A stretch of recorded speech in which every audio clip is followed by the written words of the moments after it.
হায় হায়, কি আশ্চর্য যন্ত্র এসেছে আমাদের কৃষিক্ষেত্রে। একদিকে দিনমজুরের আয় বিলীন হয়ে যাচ্ছে, অন্যদিকে ছোট কৃষকের ঐতিহ্যগত কৃষিকাজ ও উন্নয়নের আনন্দও যেন হারিয়ে যাচ্ছে।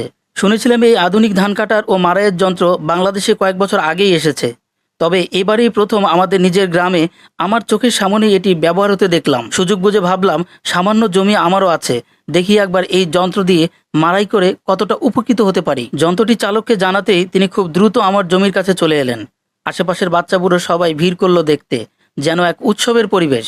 আমার 1 বিঘা জমির ধান মাত্র 10 মিনিটেই কেটে মাড়াই করে ফেলল। যন্ত্রটিতে থাকা ট্যাঙ্কি ভর্তি ঝকঝকে তকতকে ধান একটি পাইপের মাধ্যমে আমার ঘরের কাছে পৌঁছে দিয়ে গেল। কার্যক্রমটি সত্যি দ্রুত ও আধুনিক। তবে এখানেই প্রশ্ন জাগে, এই যন্ত্র কি সবার জন্য?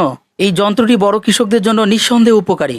যারা বড় পরিসরে ধান চাষ করেন তাদের সময় ও শ্রম অনেকটাই বাঁচে, কিন্তু ছোট ও প্রান্তিক কৃষকদের কাছে এটি অনেক ব্যয়বহুল ও দুর্লভ। এমনকি গ্রামের দিনমজুরদের জন্য এটি হয়ে উঠেছে এক দুঃস্বপ্ন। যেখানে একসময় 10 জন দিনমজুর 1 বিঘা জমি সারাদিনে কেটে মাড়াই করে ঘরে তুলতো, এখন সেই যন্ত্র তা 10 মিনিটেই শেষ করে দিচ্ছে। এতে করে অনেক দিনমজুর বেকার হয়ে পড়ছেন। আরেকটি বড় সমস্যা হলো, এই যন্ত্রে ধান মাড়াই করার সময় ধানের খড় একেবারেই পাওয়া যায় না, যা আমাদের পশুপালন বা জ্বালানির জন্য অত্যন্ত গুরুত্বপূর্ণ। আমি যন্ত্রটির চালকের সাথে কথা বলি, জানতে চাই 1 বিঘা জমি কাটতে তারা প্রায় 3000 টাকা কেন নিচ্ছেন। তিনি জানালেন, যন্ত্রটি কিনতে 30 থেকে 35 লাখ টাকা খরচ হয়েছে।